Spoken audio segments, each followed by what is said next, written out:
Most dating advice starts with a lie. There is no guaranteed way to make a woman feel attraction on a first date. Anyone claiming otherwise is selling a fantasy, a course, or their ego. Human attraction doesn't work like a formula. But here's the part people don't tell you. While there's no magic switch you can flip, there are ways to massively improve your chances. There are patterns that quietly kill attraction before it ever has room to grow. And there are deeper psychological forces shaping modern dating that most people never learn. So they keep repeating strategies that no longer work. Today we're breaking that down. What first dates actually operate on now, why advice from previous generations fails, and what genuinely creates connection in a dating world that looks nothing like the one your parents grew up in. Let's start with a truth that makes a lot of people uncomfortable. The rules your father learned are obsolete. A few decades ago, dating followed clearer scripts. Expectations were more defined. Roles were more stable. If a man had steady work, treated a woman well, and showed consistent interest, that alone gave him a solid chance at building something meaningful. Today, those same traits barely register. Having a job isn't impressive, it's assumed. Being respectful isn't attractive, it's the minimum. Showing strong interest can backfire if it comes across as pressure, insecurity, or neediness. So what changed? Everything. Dating apps created endless choice, which created endless comparison. Social media trained people to measure real humans against curated highlight reels. Cultural shifts blurred the line between confidence and danger, strength and threat. The result is a dating environment where many people feel overwhelmed, uncertain, and disconnected from what they actually want. Your father could plan a date, show consistency, and build momentum. You can do all of that flawlessly and still get ignored because she matched with someone more exciting while you were in the restroom. Your competition isn't just the men she knows. It's every polished profile within a few miles. Here's the first major paradox you need to understand. The traits that naturally spark attraction are often the same traits modern culture warns people about. Confidence, decisiveness, leadership, persistence. On a biological level, these signal capability, stability, and strength.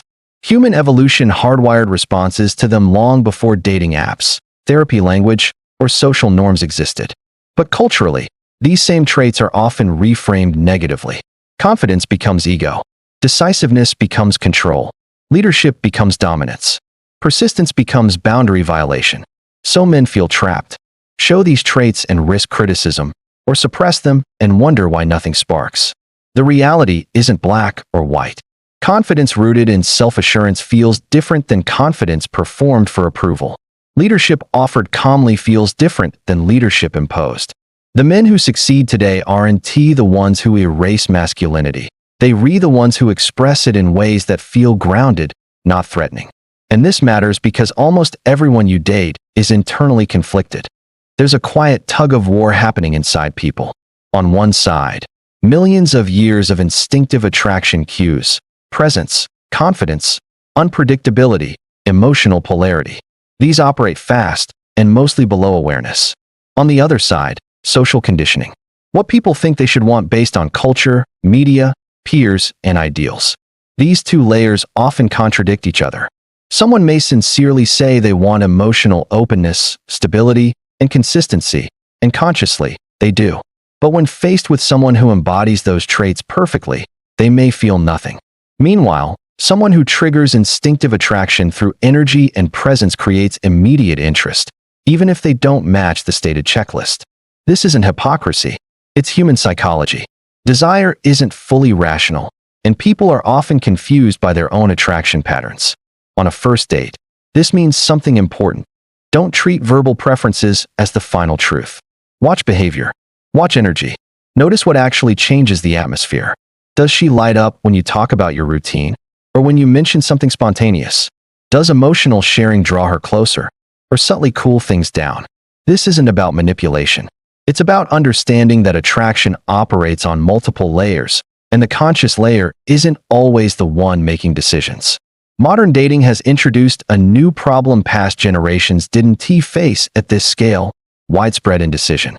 Your grandparents dated from small social pools. Options were limited, so decisions were clearer. Today, dating apps present thousands of possibilities, each representing a different imagined future. This abundance creates paralysis. Why commit when there might be someone better one swipe away? Add social media fantasies, conflicting advice, delayed life milestones, and economic pressure, and you get a dating culture full of uncertainty. On many first dates, you're not being evaluated as a partner. You're being compared to an imaginary ideal built from algorithms and fantasy. You can fix that, but recognizing it helps you stop internalizing rejection that isn't about you. Which leads to another difficult truth. Not everyone on a date is actually there to choose someone. Some people are browsing. Dating has become entertainment, validation, something to do on a Thursday night. When you're with a browser, nothing you do will be enough. They're not deciding, they're sampling. Signs of a browser: low engagement, surface-level answers, little curiosity about you, constant phone checks, already signaling how busy they are. A genuine searcher shows presence, interest, and effort. Knowing the difference saves you a lot of emotional energy. Now let's talk about what actually creates connection. First, presence. Not rehearsing lines. Not performing. Actually being there. Listening, responding, adapting in real time. People feel the difference instantly. Second, real curiosity.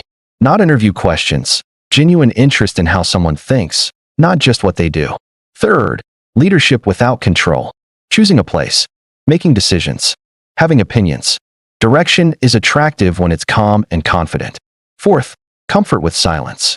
You don't need to fill every moment. Silence signals security. Fifth, light tension. Flirting. Playful disagreement. Holding eye contact a beat longer. Enough charge to separate the date from a friendly conversation. Many men become so focused on being safe and polite that they erase the romantic edge entirely. The date becomes pleasant and forgettable. Here's the mindset shift that changes everything. Stop trying to be chosen. Start choosing. Most men walk into dates auditioning, hoping, performing. This puts you in a low-power position and kills attraction. Instead, evaluate. Do you like her? Does she align with your values? Your lifestyle? Your future? This isn't arrogance. It's self-respect. And paradoxically, it's far more attractive. When you know what you're looking for, you relax. You're not chasing approval. You're gathering information. Scarcity creates desperation. Abundance creates calm. The more dates you go on, the less each one defines you. And that relaxed energy is what allows you to show up confidently and authentically. Finally, understand this. You cannot force attraction. You cannot engineer desire. You can only show up grounded, honest, and aligned, and let the right people respond. Some won't. That's not failure. That's filtering. The real goal isn't to make someone like you. It's to show up as yourself and find someone who naturally does. Stop chasing tricks. Stop trying to hack human behavior. Build a life you respect. Develop confidence from real effort. Become present, selective, and grounded. A man with real confidence and imperfect tactics will always outperform a man with perfect tactics and no foundation. Be that man. Everything else follows.